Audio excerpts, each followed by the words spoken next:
خط اس کا دوسرا باب اور اس کی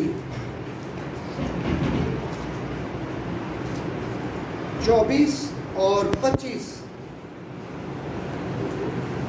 ایسے خدا کے کلام کو سنیں گے. دوسرا باب اس کی 23 ایسے پڑھیں گے. لکھا ہے اور یہ نوشتہ پورا ہوا کہ ابراہیم خدا پر ایمان لایا اور یہ اس کے لیے راست بازی گنا گیا اور وہ خدا کا دوست کہلایا.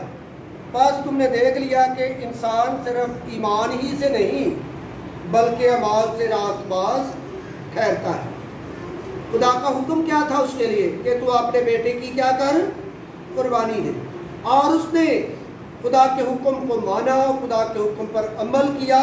تو لکھا کہ اس کا اعمال ایمان کے ساتھ ملا اور اس کا ایمان کامل ہوا. اور یہ نوشتہ پورا ہوا کہ ابراہیم خدا پر کیا لایا, ایمان لایا, اور یہ اس کے لیے راست بازی گنا گیا اور وہ خدا کا دوست کہلایا.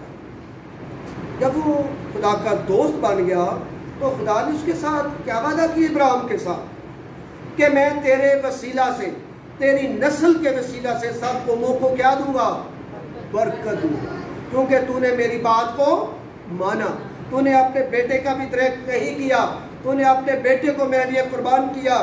اب سے تمام قومیں تیرے وسیلہ سے, تیری نسل کے وسیلہ سے کیا پائیں گی, برکت پائیں گی.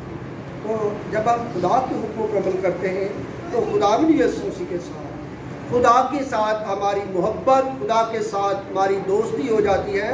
جب کوئی برا وقت آ جاتا ہے, مصیبت ہے, دکھ ہے, ہر وقت خدا بھی یسوع مسیح ہمارے کیا رہتا ہے, ساتھ رہتا ہے, ہمیں چھوڑتا نہیں ہے کہ برا وقت آ جائے تو ہمیں چھوڑ دے. دیکھتے ہیں کہ یوسف قید خانے کے اندر بند ہے اور خدا یوسف کے ساتھ ہے. قید خانے میں بھی خدا یوسف کے کیا ہے, ساتھ ہے. خدا نے اس کو چھوڑا نہیں ہے کہ اب تو یہ قید خانے میں بند ہو گیا ہے, اب اس کو قید خانے میں رہنے دیتے ہیں. قید خانے میں بھی خدا نے اس کی حفاظت کی اور اس کو بڑا پروٹوکول دیا ہے. جب ہم خدا کے ساتھ پیار محبت کرتے, اس کو حکموں پر عمل کرتے ہیں تو خدا ہمارا کیا تھا, سب سے اچھا دوست ہوتا ہے. دنیا کے دوست تو دھوکہ دے سکتے ہیں, دنیا کے دوست جو ہیں وہ ہمیں گیڑا دے سکتے ہیں, وہ مشکل وقت میں کام نہیں آ سکتے, لیکن خدا ہر وقت ہمارے کیا رہتا ہے, ساتھ رہتا ہے. خدا کے ساتھ دوستی, وہ ہر وقت ہماری مصیبتوں میں ہمارے ساتھ ہوتا ہے, غموں میں ہمارے ساتھ ہوتا ہے. جب ہم روتے ہیں وہ ہمارے ساتھ روتا ہے, جب ہم خوش ہوتے ہیں وہ ہمارے ساتھ خوشی کرتا ہے. اس لیے مقدس پالوس رسول دوستی کے حوالے سے ایک حوالہ دیکھیں گے. وہ دوست بنانے کے لیے پالوس رسول بھی اس چیز کو آگاہ کرتا ہے کہ ہمیں دوست بنانے کی ضرورت ہے.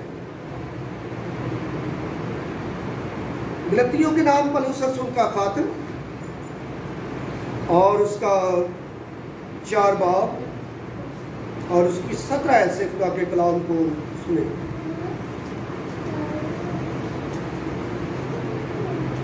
یہ لکھا ہے خدا کے کلام میں, وہ تمہیں دوست بنانے کی کوشش تو کرتے ہیں مگر نیک نیتی سے نہیں, بلکہ وہ تمہیں خارج کرانا چاہتے ہیں تاکہ تم انہی کو دوست بنانے کی کوشش کرو.